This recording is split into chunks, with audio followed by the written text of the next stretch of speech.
They have to come out and take a look at the property. They don't have to produce the final full appraisal, but you can pay them to give you a preliminary estimate. Now, it might be, let's say their appraisal fee to do a full appraisal is $7,000. You might have to pay them $5,000 to get it. Okay, they're not going to prepare the written report, but they're going to say, if I was to appraise this property in this easement, here's what the value would be, and here's the value of the easement. So you have to do some homework in order to do that, but many people are willing to do that to get a handle on that valuation because they don't feel comfortable with, well, 30% reduction in value, 70% reduction in value, that's a huge swing there. But if you know someone, an appraiser who's qualified, and who knows the area, knows the market generally, you can get a pretty good idea pretty cheaply. Although I'd add this, that generally speaking, since most appraisers have not done an appraisal for a conservation easement, it's probably smart to get that list from like the Braun Associates, work with these folks, they know a bunch of them, and they're landowner representatives. The Conservancy, we have a short list of appraisers that we know have done easements before. But I would suggest finding someone who actually has done conservation easements rather than any appraiser, all right? Because you can find the value for that piece of property in terms of its current highest and best use value. But to come up with the estimate of what it would be with those restrictions on it, that takes experience and study. Can the Texas Land Trust kind of guide you to the beginning source?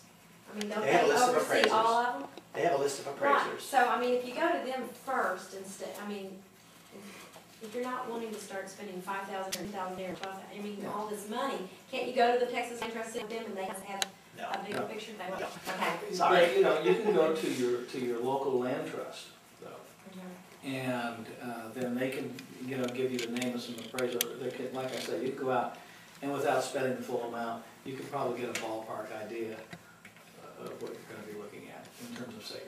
Well, in the term of my place, though, I have to present something on it, so that's... Well, if you talk to me afterwards, yeah, maybe I can come up with some ideas for you. Yeah, okay? Or perhaps the land trust company has dealt and put land that's in the proximity of your property in there, and then it gives you some ideas. Yeah. Right, okay. And Now, did I understand that you would be willing to come to some property just to say, I think this is worth pursuing, that sort of thing? Oh, definitely. That's often the first step, is that folks would say, okay, come visit my property and tell me what you think.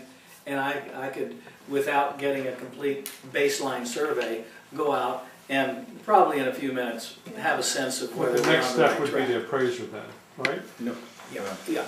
Yes, and well, I tell you what, it's a it's a complicated thing. Next step is appraiser, but I'd also say get that attorney lined up, because the attorney is going to be working with that appraiser, and the attorney is going to be giving you information concerning just your entire estate management issue and who else to talk to, how to plug this into your CPA, and so on. So I would starting to get your team in place. One of the things you could do on your own right off the bat is to have the title search done. If you purchased the property recently, you've got a title policy, you don't really need to do anything. But, if the property has been passed down through the generation, it's good to have the title run and pay that few $100 to figure out if the minerals have been separated, what the status of the water rights may be. Okay, all that stuff. Because that's a real threshold question. No, I think it's two things covered. Just foot stomp those. You're going to need that attorney to guide everything through and make it all come together. If you pick them, they'll set you up to know what step-by-step needs to be done. They represent you. They're looking out for you. And number two, once you make that selection of the land management company, the attorney won't do that. You make that selection, they might give you some recommendations in your area, but once you make that selection, have them come out, make an assessment. This is a no-cost kind of thing, I know here locally anyway, just to look at the land to see if it has that conservation easement value to be qualified. With those two things, and then you're off and running. And just to help clarify, Ken's using the term land management, but he's meaning land trust, okay? Yes, land trust. Because land trust, the land trust is really not going to manage your land. No. You're okay. So land trust. Okay. Scratch other questions, and we'll be staying here after also if you have individual questions you'd like to pursue. But other questions right now that come to mind. we right now have an ag exemption. Is there a benefit to going to a wildlife exemption or just? Not in terms of your conservation easement. You don't need to do that for your conservation easement, Okay. all right? There may be a benefit in terms of ease of managing property, all right? It's really a separate question, I think. Generally speaking, I think the easement, if your plan is to go into wildlife, then you want to make sure that the wildlife activities are going to be permitted under the easement. Okay. And if for some reason a future owner wants to go back into ag after it's been in wildlife, that those activities are also permitted. So you might just think of it going one way, and property might even be in wildlife management now. But when you sit down to negotiate the easement, you have to think about what a future owner might do. They might want to run some cattle on the property, so that might be something that you have to think about. But you can run cattle on a wildlife. Yes. Yes. Yeah, but I'm Yes, talking you about can. for the ag valuation to come out of wildlife. The advantage is that if you may have some doubt that future generations will want to run livestock, if you've moved it into wildlife, you don't have that hanging over their head to lose their ag exemption if they're not running livestock.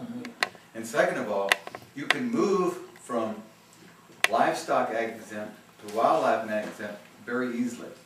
The opposite is not true. Oh. Okay.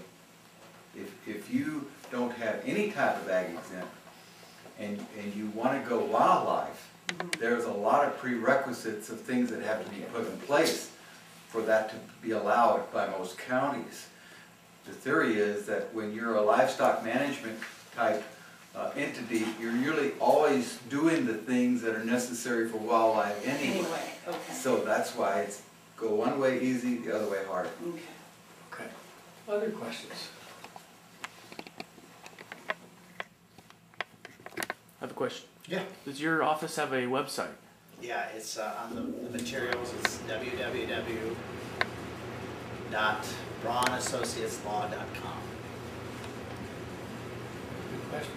And the Conservancy's website is www.civiloconservancy.org.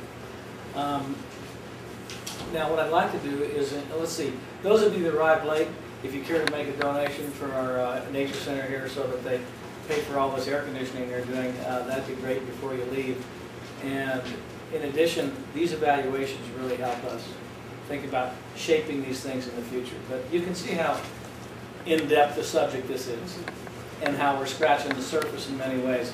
But what we want to do in the introductory 101 course is basically give you the broad picture.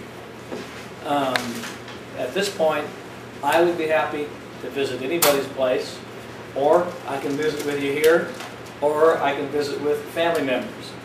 And again, there's 39 land trusts, and the Civil Law Conservancy is just one. We're interested in conservation, so we're not in competition with other land trusts. And oftentimes we make referrals to other land trusts that we know are doing good work, that might be closer, or just might be more appropriate. But anything that we can do to help out, to save some land is great. My wife and I started this project 21 years ago. The Nature Center just finished our purchase of the farm that's across the creek of 60 acres, which now protects the Nature Center from development because it was really encroaching and the developers wanted that piece of property. And we just closed that deal. It was very expensive and it took us 10 years to do it. And now when you walk on that farm over there, it feels different. It feels like, doggone, I know I'm not permanent, but something is. And so that's a neat feeling. And I urge you all to, you have an impulse to come here based on a vision. And what I tell people when they say, well, what should I put on here? Well, I say the first step is to paint your picture. Imagine your place 50 years, 100 years from now, 200 years from now. Paint your picture. The attorneys, the appraisers, they can all work out the details. And they can remind you of things you might not even thought of in the first place in terms of protecting your rights. But paint the picture of where you'd like that land to be and what you'd like it to be for the people that are on it.